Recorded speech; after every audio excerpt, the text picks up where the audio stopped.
Captain Arik Velan had always been known as a soldier who could not resist curiosity.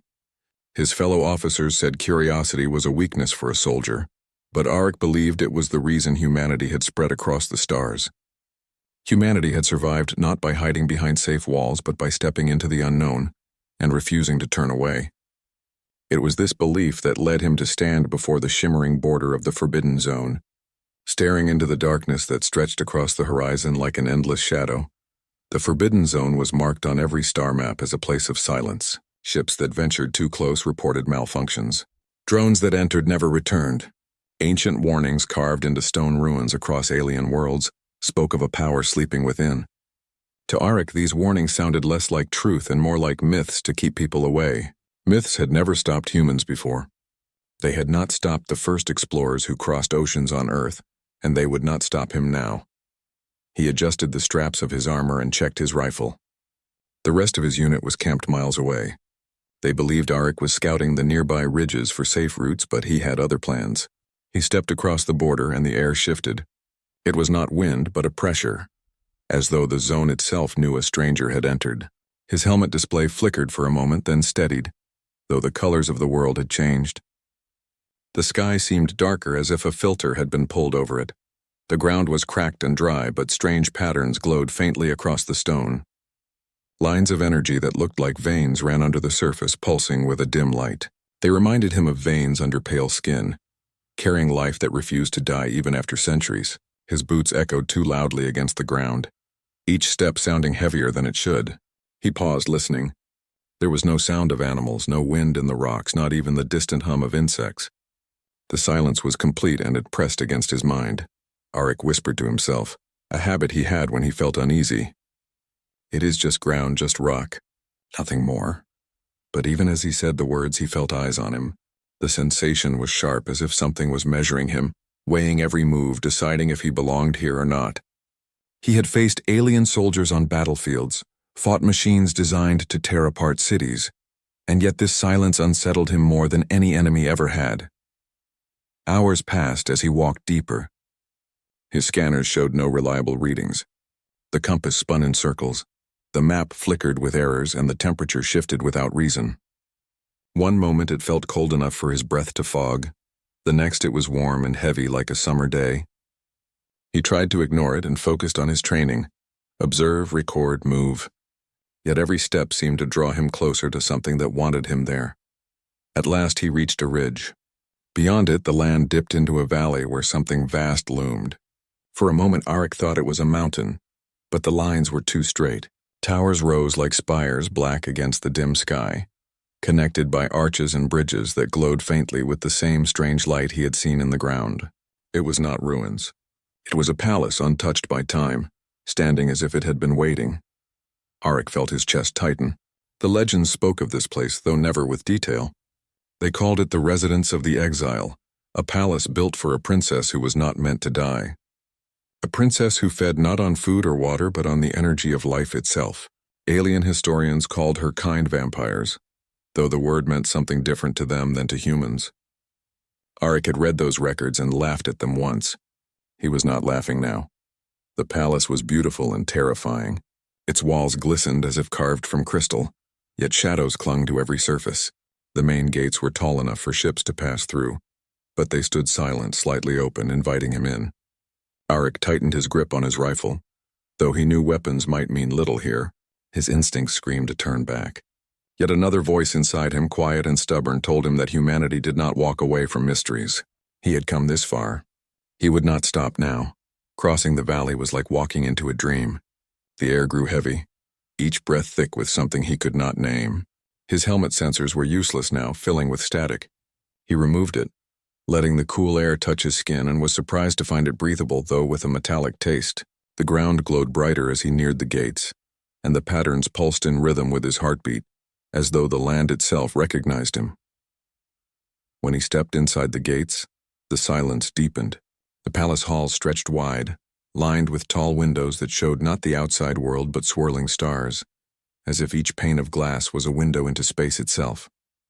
Statues stood along the walls, alien figures with elegant shapes, their eyes carved to watch whoever entered.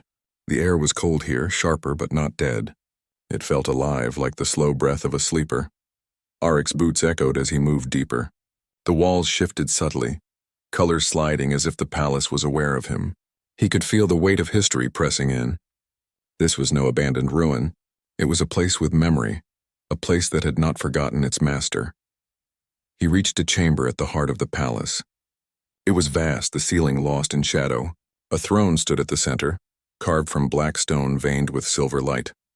Curtains of thin crystal hung from above, swaying though no wind moved them. And on the throne, motionless, sat a figure. For a moment, Arik thought it was a statue. The figure was still, dressed in robes that shimmered like liquid night, skin pale as starlight, hair long and dark, falling across shoulders that looked too delicate for someone spoken of in fear. Then the figure's eyes opened. They glowed faintly, not with anger but with an old weariness. Arik froze. He knew this was her, the alien vampire princess. Every instinct told him to raise his rifle, to call for backup, to retreat. Yet he did none of these.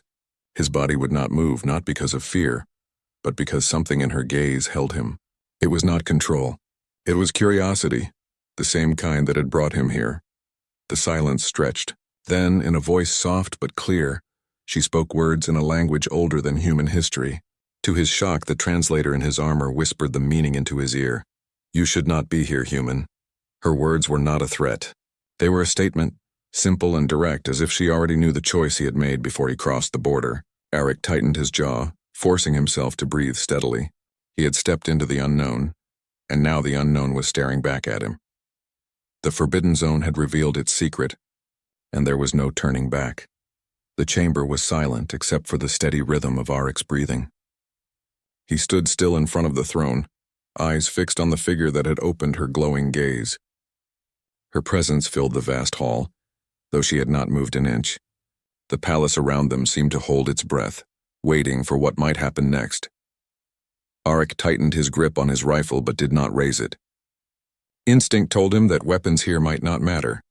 He had faced machines with armor thicker than a starship's hull, but something about the woman before him felt different.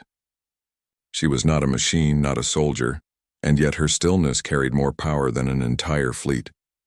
The princess studied him with calm curiosity. Her eyes glowed faintly, like fading embers, not bright enough to blind but strong enough to pierce through shadows. She spoke again, her voice soft yet clear, and his translator whispered the meaning into his ear. "You are the first human to step inside this hall." Arik's heart pounded, though his expression remained firm. "And you are the one who has been watching me." Her lips curved slightly, almost the shape of a smile. "I watch everything that enters my realm. Few have dared, fewer still have reached this chamber. Yet you stand here without fear." "I have fear," Arik admitted, "but fear has never stopped humans from walking forward." The princess tilted her head as if considering his words. She rose from the throne with slow grace, and as she stood, the hall seemed to shift. Shadows bent around her, and the silver veins in the walls pulsed brighter, as though the palace itself responded to her movement. Arik took a step back, his soldier instincts preparing for a strike. Yet she did not attack. Instead, she moved closer, each step echoing softly. Her robes shimmered like flowing starlight, and her pale features were framed by long strands of dark hair. She looked neither entirely alien nor entirely human. There was something in her form that spoke of both elegance and strength, beauty shaped by centuries. When she stopped before him, she stood only a few feet away. "What do you seek, human soldier?" she asked. Arik drew in a breath. He had crossed the border not because of orders, but because curiosity had driven him. Now, standing before her, he realized his answer mattered. "I seek truth. The zone has been forbidden for centuries. They say it is cursed, haunted, dangerous, but I don't believe in curses. I believe in answers." The princess regarded him for a long moment. "Truth," she repeated softly. "A dangerous desire. Truth is heavier than chains." Arik met her gaze without flinching. "Then let me carry it." Something flickered in her eyes, surprise, perhaps even respect. "Your kind is reckless," she said. "Yet it is because of that recklessness that you endure where others fall." She turned away and began walking deeper into the chamber. "Follow if you dare." Arik hesitated only for a second before moving after her. The chamber stretched into corridors that seemed endless. Doors opened. without being touched, and the palace revealed rooms filled with strange wonders. In one, crystal columns rose like frozen trees humming with energy. In another, mirrors reflected not their images but scenes of distant stars and forgotten battles. "This place," Arik said, his voice echoing, "it feels alive." "It is," the princess replied. "The palace was built not of stone but of living crystal. It grows, remembers, and answers to me. Every breath you take within these walls, the palace knows. It watches as I watch." Arik glanced at the shifting walls, uneasy but fascinated. "You've been here alone for how long?" She paused, her back turned to him. "Longer than you can imagine. Time here does not pass as it does beyond the border. I have watched empires rise and fall. Yet to me it feels like a single endless night." There was no bitterness in her voice, only a quiet weight. Arik felt a flicker of sympathy, though he did not lower his guard. "Why were you left here?" he asked. At that, she faced him again, her glowing eyes narrowing slightly. "You ask questions boldly, but answers are not given freely. They are earned." Arik nodded slowly. "Then tell me how to earn them." The princess studied him again, then walked toward a balcony that opened onto a view of the valley. Stars wheeled across the sky, though too quickly, as if the heavens themselves were moving in restless circles. "You remind me of those who came before," she said softly. "But they came with greed, not with questions. They believed they could steal what belonged to me, and none of them returned." "Because you destroyed them?" Arik asked carefully. Her eyes met his. "The palace destroyed them. I only watched." Arik fell silent. He had thought of her as a monster, a predator waiting to strike. Yet her words carried something else, a sense of loneliness that stretched longer than any human life could measure. "You said I am the first human to stand here," he said after a pause. "What do you know of us?" The princess stepped closer, her presence pressing against him like unseen weight. "More than you think. Your kind burns bright, brighter than any species I have known. It is why you fear nothing, why you walk into shadows without turning away. Yet it is also why you are fragile. You do not see how easily your flame could be extinguished." Arik's jaw tightened. "Maybe we are fragile, but that flame has carried us across stars. It carried me here." For the first time, the princess's expression softened. "So it has." They stood in silence, two figures from different worlds facing each other under the strange starlight. Arik sensed that something had shifted between them. She no longer looked at him as an intruder, but as a puzzle she wanted to understand. Finally, she spoke again. "You wish for truth. Then listen. My name is Serafina. I was once heir to an empire that ruled beyond these stars. My people fed not on food as you do, but on the energy that flows through every living being. We were feared, for our hunger was endless. When the wars came, I opposed them, but my voice was silenced. They sealed me here, bound to this palace, so that I could not choose sides." Her words hung heavy in the air. Arik took them in slowly. "So this is not just a prison. It is exile." "Yes," Serafina said. "A prison without walls where time itself bends to keep me apart."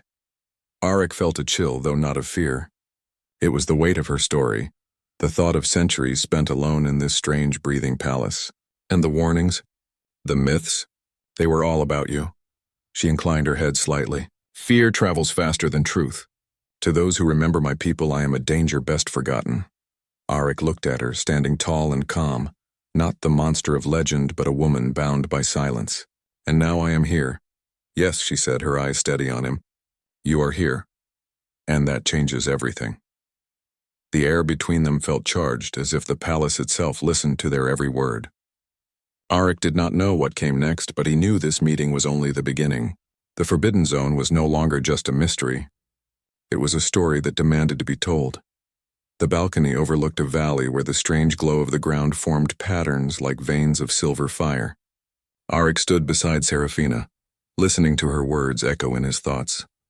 The air was cool, heavy, with the same metallic taste that clung to everything inside the Forbidden Zone. The silence was deep, yet it no longer felt empty. It was the silence of a place that remembered every secret spoken within its walls. Serafina rested her pale hand on the stone rail. The palace seemed to respond, its glowing veins brightening slightly at her touch. She turned her gaze toward Arik, her glowing eyes soft but steady. "You wish to know who I am and why I remain here." "You wish to know the truth of my kind?" Arik nodded. "Yes, humanity has always sought answers even when they were dangerous. I will not stop now. Her expression was unreadable, a mixture of weariness and curiosity. Very well. Listen, and I will tell you what few living beings still remember. The wind outside shifted, though Arik could not tell if it was real or another trick of the palace. Serafina's voice carried through the hall, calm but heavy, as if each word came from centuries of memory. My people were called the Arendor by outsiders, though we named ourselves something that cannot be spoken in your tongue.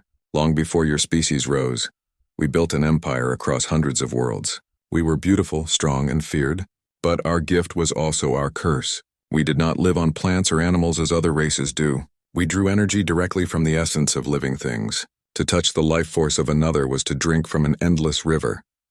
Her eyes darkened with memory. That hunger shaped us. We were powerful, but others saw us as monsters. Armies rose against us. Some of my people fed without restraint, draining entire colonies to dust. Others, like me, saw the danger and tried to guide restraint. But my voice was not enough. In the end, fear and greed destroyed what we had built. Arik leaned on the rail, his gaze fixed on her. He had expected stories of violence, of power, but what struck him was the sadness beneath her calm tone. And so they exiled you here? Yes, she said softly. I was not cast out for crimes, but for silence. They feared I would resist their wars, that I would try to lead others to peace. So they sealed me in this palace, bound by ancient energy that ties me to the land itself. Here I remain, a prisoner to time and memory. Arik felt the weight of her words settle on him. You've been alone all this time, watching centuries pass. Her gaze met his, glowing faintly. Alone, yes, yet never untouched. Those who came here seeking power, knowledge, or treasure, they all fell. The palace swallowed them, for it answers only to me. You are the first who has stood in my presence and lived long enough to speak. The soldier's jaw tightened. Why me? Serafina studied him for a moment, her expression thoughtful. Because you are human, and humans are unlike any other species I have known. Arik frowned. What do you mean? She moved away from the balcony, leading him back into the chamber. The palace responded to her presence, walls shifting to reveal glowing murals etched into the crystal. They showed scenes of her people, tall figures standing over kneeling worlds, their hands raised as light flowed into them. Armies clashed in fire and shadow. Then came exile, a figure cast into darkness, a palace rising from the ground like a prison of light and stone. Serafina gestured to the mural. Your kind burns bright. When I touch the essence of other species, their energy is steady, predictable, like water flowing from a stream. But humans are different. Your energy is wild, unpredictable, like fire. It shifts, it resists, it refuses to be consumed fully. This is why no one has conquered you. Even those who are stronger fall before your stubborn flame. Arik looked at the mural, then at her. So humanity survives because we are chaotic? Her lips curved faintly. Because you are alive in a way others are not. You are not the strongest, not the oldest, not the most advanced, yet your spirit refuses to bend. That is why I believe the palace has spared you. The words struck Arik with both pride and unease. He had always believed in humanity's strength, but to hear it spoken by someone who had lived through empires gave it new weight. If what you say is true, then why keep the truth hidden? Why let the galaxy think you are only a myth? Serafina's eyes grew distant. Because myths are safer than truth. If others knew I still lived, they would come again. They would bring fleets, armies, weapons beyond your imagining. They would not rest until I was destroyed. And in their war, your people would suffer as well. Arik felt the sting of her words. He thought of the battles he had fought, the fragile peace humanity clung to among alien powers. Maybe they would fear you, but maybe they would also fear us if they knew what you see in us. Her gaze returned to him, sharper now. Do you wish for fear, Captain Arik?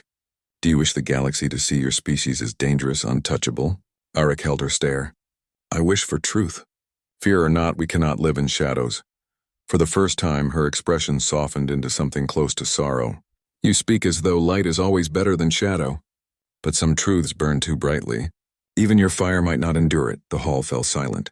Arik felt the palace around them shift again, the glowing veins pulsing faster as if echoing their words.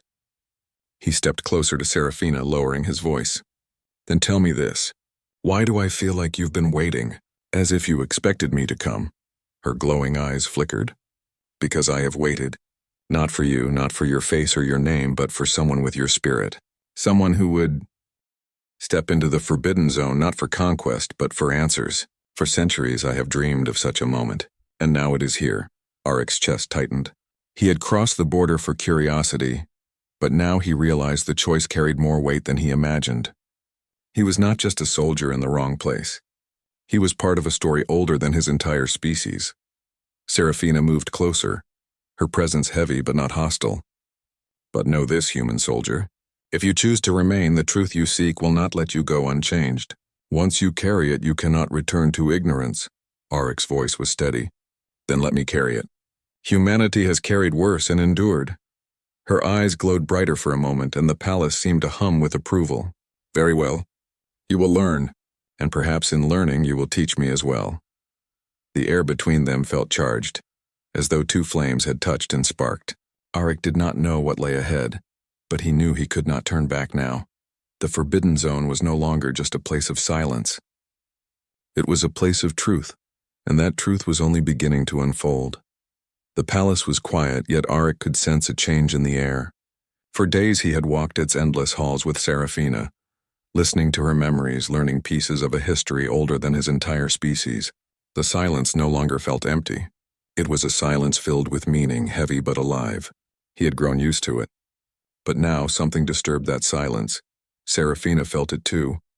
She stood at the center of the great hall, her pale hands resting lightly on the throne's arms, her eyes narrowed in thought. The silver veins running through the palace walls pulsed faster, flickering as though alarmed. They are coming, she said at last, her voice steady but low. Aric stiffened. Who? Those who once hunted my people, she replied. The Kareth. They are old enemies, sworn to erase every trace of us from existence. They must have sensed the disturbance when you entered this place. Your human machines, your signals, they may have led them here. Aric cursed himself silently. He had thought he was careful when crossing the border, but he knew technology often left trails. If the Kareth had been watching for centuries, waiting for signs of life in the forbidden zone, his arrival may have drawn their gaze. How many? He asked. Serafina closed her eyes. For a moment she stood perfectly still, then opened them again. A fleet. Small, but enough to break this palace apart stone by stone if they must. They will not stop until I am gone, until this place is dust. Aric gripped his rifle tightly. He had fought enemies before, but never with odds like this. A single soldier and an exiled princess against a fleet. Yet retreat was not in him. Humanity had never survived by turning back when faced with greater powers. We'll fight, he said firmly. Her gaze rested on him, calm but searching. You would risk your life for me. You owe me nothing. Aric shook his head. That's not true. I came here looking for truth. You gave it to me. And now if I walk away, I would be no better than those who left you here alone. Humanity doesn't abandon its allies. Her eyes softened slightly, though her expression remained solemn. Allies, she repeated as if testing the word. Yes, Aric said. Allies. The palace responded to their words. The glowing veins brightened, spreading through the walls like fire through dry wood. Serafina looked around, her voice quiet. It hears us. It will answer me, as it always has. But even its strength may not be enough. Then we use both, Aric said. Your power, my tactics. Together we make it enough. Serafina regarded him for a long moment, then nodded once. Very well, come. There is much to prepare. They moved quickly through the halls, the palace shifting around them as if guiding their steps. At Serafina's command, walls opened to reveal hidden chambers filled with crystal constructs. Some resembled weapons, others shields, all glowing faintly with stored energy. These were created when the palace was built, she explained. They are not like your weapons, but they will answer to me. Aric examined them with a soldier's eye.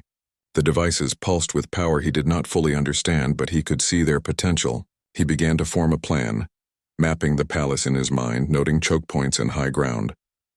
We can use the outer halls to slow them, he said, pointing to a glowing map the palace revealed. Force them to divide their numbers. The narrow corridors will cut down their advantage. Serafina listened carefully, her expression unreadable. You think like a warrior, she said. I'm a soldier, Aric replied simply. This is what I do. Together they prepared. Serafina summoned barriers of crystal that shimmered like glass but felt harder than steel. Aric adjusted the palace's defenses into traps, using his knowledge of warfare to turn the halls into a battlefield. Hours passed in silence, broken only by the hum of energy and the sound of Aric's steady voice giving instructions. At last, the sky above the valley darkened. From the balcony they saw them, ships gliding through the void, sleek and sharp, their hulls marked with the jagged symbols of the Kerith. They descended slowly, circling like predators around wounded prey. "They have found us," Serafina whispered. Arik felt his heart pound, but his face remained steady. "Then let them come." The first strike shook the palace. A beam of energy slammed into the outer walls, but instead of crumbling, the crystal absorbed the impact, glowing brighter. The palace shuddered, alive but strained. Serafina raised her hand and energy surged through the halls. "They will breach soon," she said. "Good," Arik replied. "That's when we make our stand." The battle began. The Kerith soldiers, tall and armored in black metal, poured through the shattered gates. They moved with practiced precision, weapons blazing, but the palace shifted under Arik's command, walls closing to divide them, floors shifting to unsteady ground. Serafina's power surged, sending arcs of energy through the crystal, striking enemies down in bursts of silver light. Arik fought alongside her, his rifle barking sharp bursts of fire. He moved with the discipline of training, every shot placed, every step measured. He shouted warnings, directed the palace defenses, and when the enemy pushed forward, he pushed back with relentless force. The halls thundered with the clash of alien power and human determination. The Kerith advanced, but for every step they took, they paid with lives. The palace pulsed brighter, feeding on Serafina's will. Arik covered her when she faltered, his armor scorched but unbroken. She shielded him when the enemy pressed too close, her energy forming walls of light that turned aside deadly fire. They moved as one, each filling the other's weakness, bound not by duty but by trust. Yet the Kerith did not stop. More ships landed, more soldiers poured forth. The palace shook under the strain, cracks forming in its glowing walls. Serafina's face grew pale, her eyes dimming with effort. Arik saw it and stepped to her side. "Stay with me. We're not done yet." Her voice was quiet, almost a whisper. "Your spirit, it burns so bright. I have never seen such fire." He gave her a grim smile. "Get used to it. That's humanity for you." Another explosion rocked the hall, forcing them back. The enemy pressed harder, their numbers overwhelming. Arik knew they could not hold forever, but surrender was not an option. Not for him. Not for her. He planted his feet, raised his rifle, and prepared to fight until there was nothing left. Humanity's strength was not in numbers or weapons, but in the refusal to fall when falling seemed certain. And beside him, the alien princess who had once been alone now fought with him, her power rising again like a storm. The battle for the Forbidden Zone had begun, and neither of them would yield. The palace shook again, harder this time. Shards of glowing crystal rained from the ceiling, scattering across the floor like falling stars. Arik raised his arm to shield his eyes, but he did not move back. His rifle was hot in his hands, its barrel glowing from overuse, yet he kept firing. Serafina stood at his side, her hands raised, streams of silver energy flowing from her palms into the walls of the palace. She was pale, her breathing uneven, but her eyes were sharp. Every time she sent her power forward, the enemy lines broke for a moment. Every time Arik's weapon barked, another Kerith soldier fell. Together they had held the impossible line, but the enemy did not stop. The Kerith were relentless.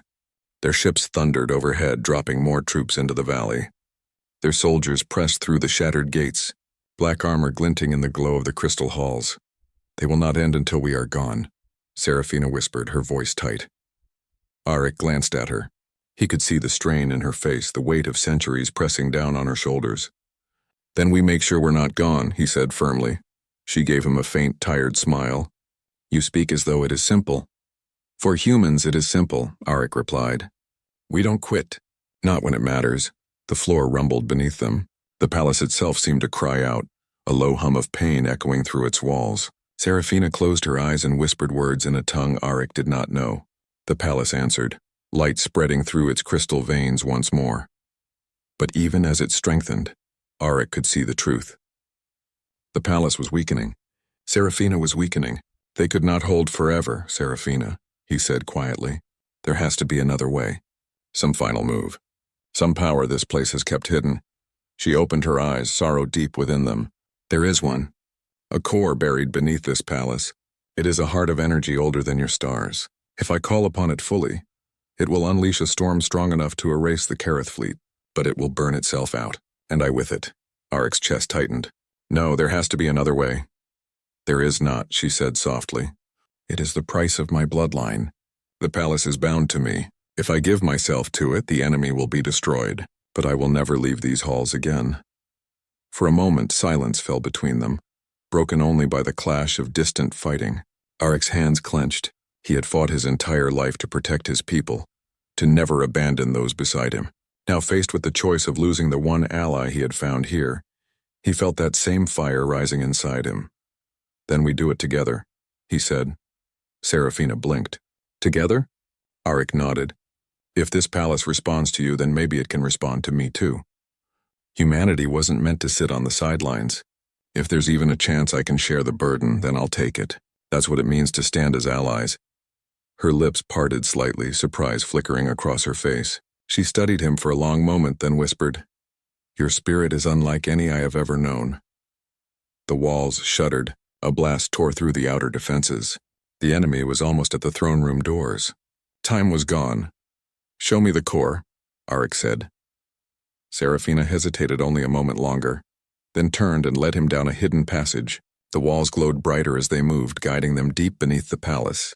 At last they entered a vast chamber where a great crystal heart pulsed slowly, each beat sending waves of light through the stone. This is it, Serafina said softly. The last light of my people. Arik stepped forward, laying his hand against the glowing surface. It was warm, alive. He could feel it, a thrum that echoed in his chest. Then let's make it more than just the last light, he said. Let's make it a new one. Serafina placed her hand beside his. The crystal responded instantly, its glow surging brighter. Energy rushed through them both, fierce and overwhelming. Arik gasped, but he held on. His body burned, his mind rang with voices he did not understand, yet his will remained firm. Beside him, Serafina's voice rose, steady and clear. She called in her ancient tongue, and the palace answered. The walls above shook, the floors trembled, and the crystal heart blazed like a newborn star. In the throne room, the Kareth soldiers burst through the doors, only to freeze as light poured through every crack of the palace. The walls erupted in silver fire. Beams of pure energy shot outward, tearing through their ranks. Ships in the sky shuddered as the storm rose, lances of crystal light piercing their hulls. The valley became a sea of light. The Kareth fleet, once so mighty, was engulfed in the storm. One by one their ships fell, breaking apart in the glow. Their soldiers cried out, then were swept away like shadows before the dawn. At the heart of it all stood Arik and Serafina, their hands pressed to the crystal core, their voices joined. His fire, her power, merged into one force. The storm raged until the last enemy ship was gone. Then slowly the light dimmed. The palace grew still again, its veins glowing faint but steady. Arik gasped for breath, his knees nearly buckling. He pulled his hand back, staring in disbelief that he was still alive. The core pulsed gently, no longer burning but calm. Beside him, Serafina swayed. He caught her before she fell. Her strength was nearly gone, but her eyes opened, and in them was something new. You shared it, she whispered. You carried the weight with me. Arik smiled faintly. Told you. Humanity doesn't quit. She gave the smallest laugh, a sound soft as wind through glass. Perhaps. I was never meant to guard this place alone. Above them, silence fell over the valley. No ships remained. No soldiers marched. The forbidden zone was safe again, not by exile, but by defiance. Arik helped Serafina to her feet. She was weak but alive. The palace glowed gently around them, its heart steady once more. What now? He asked. She looked around the chamber, her eyes lingering on the glowing core. Now the world will know I still live. The Kareth will not forget this defeat. They will come again. Arik nodded. Then they'll find both of us waiting. Her gaze turned to him, sharp yet warm. Both of us, she repeated softly. Together they climbed back to the throne room. The halls were scarred from battle, but they stood tall. The forbidden zone was no longer a grave of silence. It was a fortress.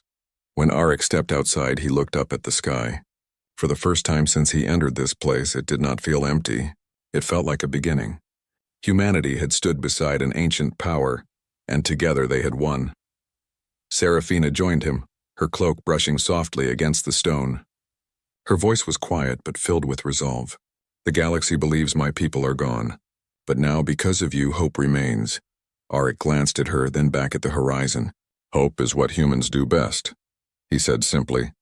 And with that, the human soldier and the alien princess looked out into the endless sky.